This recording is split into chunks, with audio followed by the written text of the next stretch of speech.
Hi, everyone. Welcome to 3-Minute Warning. The show where we take 5 of the hottest topics in sports and break them down into 3 minutes or less. My name is Michael Medina. With me, as always, my good buddy David Griffin. Hi, everyone. We also have Stephen Fox joining us today. Our producer's up in the booth making it happen. Say hello, Stephen. What's up, guys? Get right into it today, talking about some NBA. Not the playoffs first. We'll get to the playoffs a little bit later in the show. But we're going to talk about the coach of the Oklahoma City Thunder, Scott Brooks, was fired yesterday. Kind of crazy. 7 years, I want to say. 7 seasons. 7 seasons, yeah. And one really, I don't want to say really bad season. One bad season. Yeah, He's like, they've been good. They've been consistent. He wins. They go to the playoffs every year. I guess if you have Kevin Durant and Russell Westbrook, maybe you're expected to do better. But when a season when both of these guys are injured, especially Kevin Durant, seriously injured, what do you expect the guy to do? I mean, they almost made the playoffs, and plus these two personalities, Westbrook and Durant, are really hard to handle, especially Westbrook. I think he did a good job managing them. I don't know if another coach could do better. I really don't. I mean, it's tough because, again, going back to Durant, this is one of my favorite players in the league and stuff, and not having him on the team and having someone like Westbrook, they don't really have much else. At least they, this season they didn't. So, I mean, Westbrook had an amazing individual season, but you don't have any other pieces to help you kind of move forward. And it's not, I mean, again, like you said, I mean, he can't suit up himself. No. But I can't help but feel like maybe this is a sign of things to come with that organization. Let's be honest here. Oklahoma City was very fortunate that Seattle had drafted Kevin Durant. So they kind of lucked into that. You know what I mean? And they also had Westbrook and great however many seasons now that it's been. But, nonetheless, it's like this is a smaller market. They're not New York. They're not LA. Not even Chicago. You know what I mean? So at some point, I mean, Harden was gone a few years back. You have to imagine at some point maybe they're like, you know what? It's been fun, guys. We went to one NBA Finals, but I think we're going to cut our losses here. That's the thing, too. I mean, seeing how well Harden's done at Houston, he's just been tearing it up. MVP talk, just leading the team. I could see, especially maybe Durant, I think, was more comfortable with the whole team game. I feel like Westbrook especially would think about leaving maybe. I just don't. I guess that's the question now is where would these guys go? Yeah. Where do you think these guys would fit in the best? Let's say like if Russell or Durant left, which teams would they help benefit immediately? The first team that comes to mind that I just think would be just kind of fun would be I'm not going to say Chicago, believe it or not. You always have Derrick Rose. You already have a superstar. Although that would be great. I would not be opposed to that. But I kind of think it'd be kind of fun to see him go to San Antonio. You know what I mean? San Antonio could use a little bit more youth. I mean, although last night they looked pretty amazing. We're talking Durant or Westbrook? Oh, Durant. Durant, yeah. Durant. We'll touch on their playoff series later on in the episode. But no, that'd be kind of cool. Again, Duncan, Ginobili, Parker, they're getting older. So Kawhi Leonard is such an amazing talent. He's so much fun to watch. So at some point they've got to think about this. They got to think about going younger. And it's like, but they're still good enough that they can win now. So you add another piece like possibly Kevin Durant to San Antonio. Oh man, that is a dangerous team. What about Westbrook? Westbrook, man, he's fast. Wild card. He's tough. I don't know, man. That's interesting. I mean, you know what? I think if I'm not a Knicks fan, but if you really want to start off on the right foot, you want to get rid of Carmelo, you want to start fresh. That's the thing is that he's not the best team player, so it's like it's hard to build a team around him, but he's so good, you can't ignore that. It's tough. Where would you guys like to see? #3MW to stream.tv here. Let us know what you think. Where should Westbrook and Durant go? If they're going to leave, should they stay and just keep Oklahoma City Thunder alive? Team's going to be hurting, though. Team's going to be hurting. I hope they get a good coach. Talk about boxing next. Floyd Mayweather, Manny Pacquiao. Contracts finally signed yesterday. That was 10 days out. We're 9 days out now. Tickets, I believe, are going on sale either tomorrow or today at, I think it's 3 p.m. Eastern Standard Time. And you can get tickets. There's going to be 500 of, I believe, the 17,000 tickets available for public consumption. Now, the base price for those tickets is about $1,500, so that's for a nosebleed. Oh, that's nothing. That's for the nosebleed, not even thinking. So you can only get 500 tickets, but I believe you're allowed to buy 4 at a time, so that's good. So if you make sure you bring your whole family to go to the fight. Bring the kids at $1,500. That's a steal. That's a steal. So finally, I don't think there was any doubt, but it was getting close. I mean, that's really cutting it close. I mean, these guys have such big egos. I was like, I wouldn't be surprised at the last minute they're like, oh, it just fell apart. We're not going to do it. You know what, though? They're not idiots either. They would never let that happen. Because can you imagine the backlash if they at the last minute are like, yeah, you know what? Yeah, not doing it. Not going to do it. No, that would be such a huge mistake.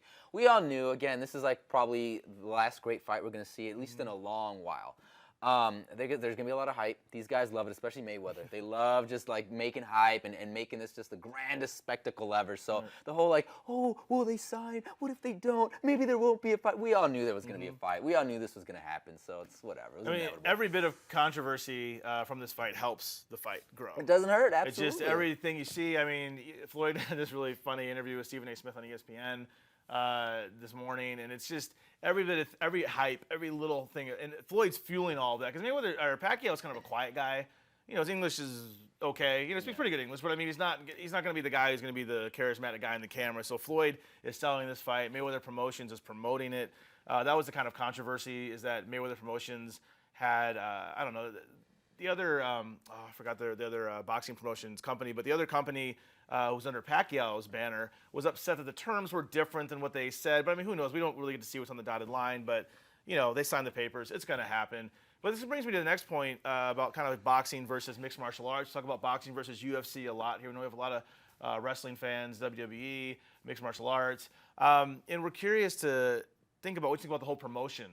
The way they do promotions, like how they break it down, because since Mayweather has so much control, but UFC, Dana White controls basically everything. Yeah.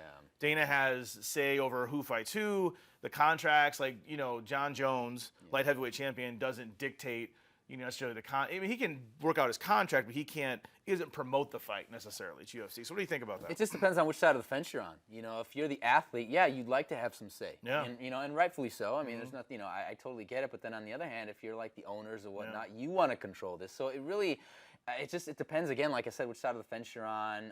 Personally, as long as we get a good product out there, we get good matches, UFC, some good cards for UFC and boxing, I'm fine with it. Yeah, you guys pay the guys. They're big money, big draw, $100 for pay-per-view. Want the high definition, you got to pay for it.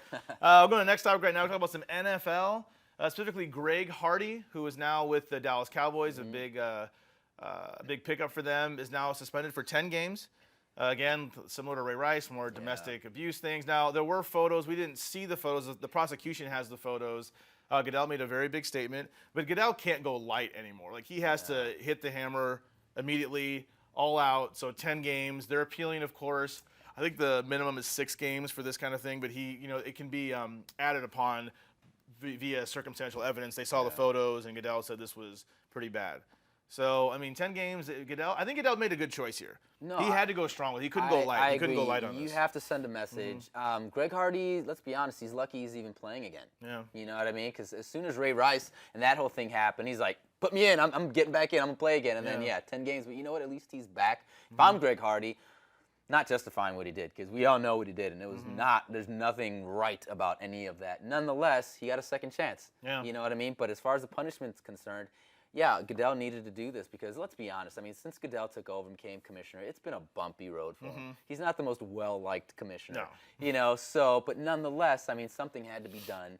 Somebody had to be made an example, and who better than Greg Hardy? Cowboys not very good in the pass rush. I think Greg Hardy will help them out this season once he does come back. It's over half the season he's going to miss. Hopefully they're still in playoff contention by week 11. I think they'll be fine. I mean, they looked good last year. I mean, that NFC East is such a competitive division anyways. Yeah. So I mean, you never know. But I mean, he'll help them. We'll see what kind of shape he's going to be in, though. You know what I mean? Because he's been gone for a while now. So who knows if he's really going to make an impact? So in other news, always, famous Jameis Winston. He's just always in the news. He always got something going on. You have the draft coming up next weekend. It's going to be a huge event because it's the same time, Mayweather Pacquiao is going on. Kentucky Derby. It's a huge weekend. But Jameis Winston was being interviewed. Well, I think he's being coached. He's been kind of going around, making his rounds. He was in the bus in ESPN with John Gruden, kind of coaching him. Now he's with Harbaugh at University of Michigan. Coach Jim Harbaugh is now at the University of Michigan. Looks like he's in a classroom of some kind being interviewed by him. Pointers on how to address the press, the media, the right things to say, and the crab leg incident came up.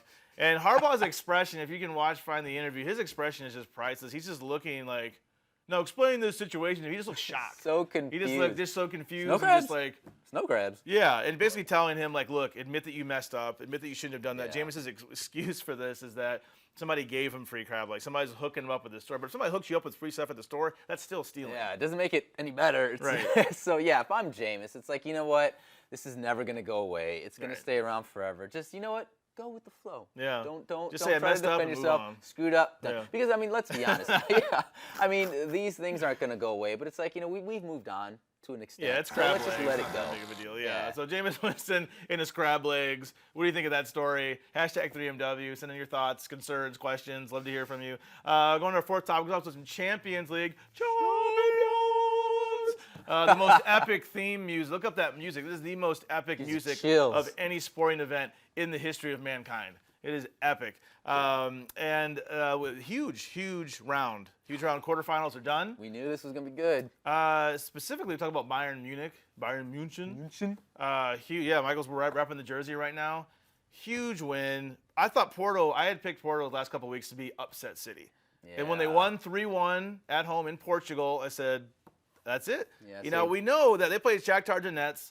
Bayern Munich, speaking of, they played Shakhtar in the previous round. Yeah. They tied. The next time they went back to went back to Munich and won 7-1. Yeah, and this is why I'm kind of proud of what I said. didn't think that was gonna happen about I'm that. kind of I proud didn't of what think that I was said gonna last happen week, though, when I was like, you know what? They've done it before. They can do it they again. have. They have the manpower. I mean, again, they beat them 7-1, so it's like they're good. They're a good enough team to where, like, I mean, let's be honest. I mean, Porto, good for them, great season, Yeah. but, man, for them to win the way they did, it was like, that's not the Bayern that They we're got used whooped. to seeing. They got annihilated. 6-1. 7-1, I believe it was.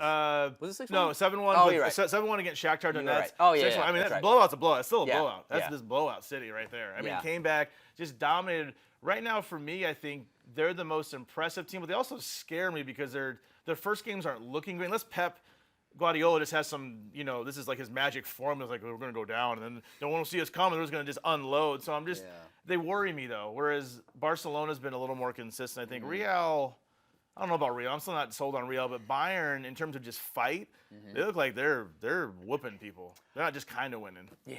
They're whooping.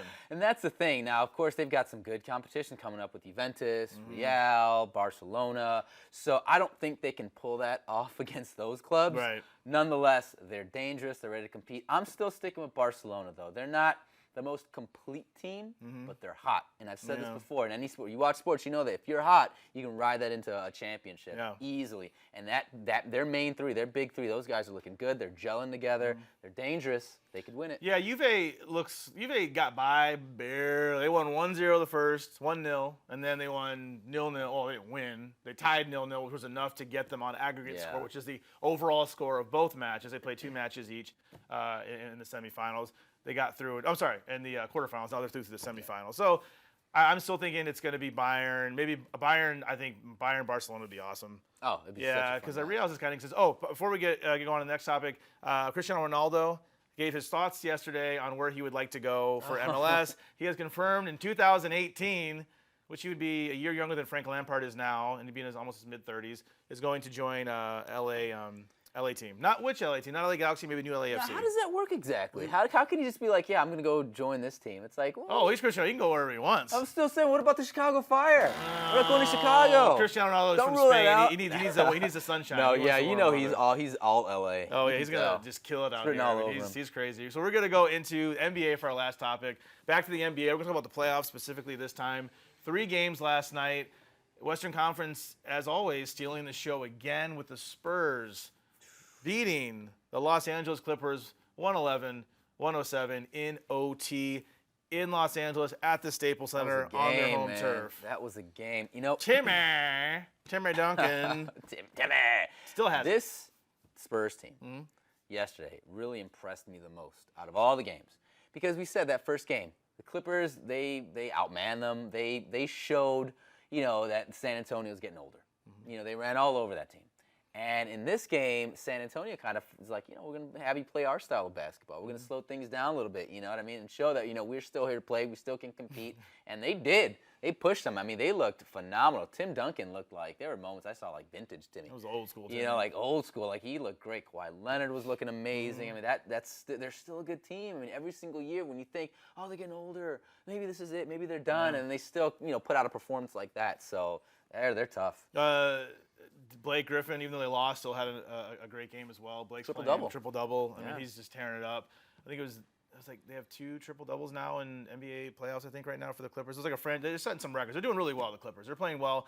But the Spurs, they have that prestige we talked about, record versus prestige. They're the lower seed, but they have that experience. I mean, and Timmy, if you look at his numbers, he hasn't played all that much this season. They've rested him well, so he can blow up. He still has the energy to blow up. Absolutely. There were some other games going on tonight. I mean, the Eastern Conference you had Atlanta and Brooklyn. I don't know if anybody's watching that. No, I'm joking. No, I feel bad. Atlanta fans, if you're an Atlanta fan, love Atlanta. You guys are playing great. You're up 2-0 right now in the Darren series. Williams missed that open shot at the end of the game. So what happened to that guy? That's what I want to know. You got Atlanta's doing well. They are winning. And of course, we have Memphis and Portland. Memphis is a scrappy team. Yeah, Zach Randolph was looking good in that game. I mean, Damian Lillard, not so much. No. A little sloppy in that game. But nonetheless, it's going to be a good.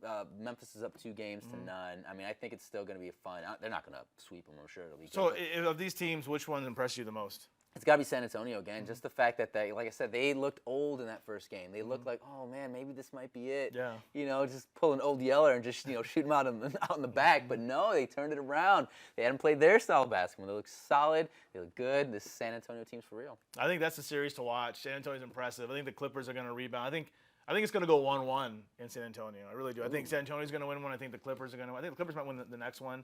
Then San Antonio wins. I can't remember what the format is. It always changes. It's like 1-1 or 1-2-2-2. But it's a good series. What's your favorite series going on right now in the NBA Finals? #3MW here at the stream.tv. We have a little extra time on the clock. That is our show for today. Tomorrow we'll be back here, a Clubhouse edition style. It's going to be Michael and myself and AJ Lawrence, relaxed, casual, talking about some topics. Send in your thoughts and questions with the #3MW. Let us know what you'd like us to talk about, questions you have, and we're going to do that. As always, I'm David Griffin. You can find me at GriffinDE on Twitter. You can also find me on Twitter at Mr. Michael Alexis, and David and myself here on the stream.tv on the Arrow After Show. And we'll be back here tomorrow, Clubhouse edition, 9 a.m. Pacific Standard Time on the stream.tv.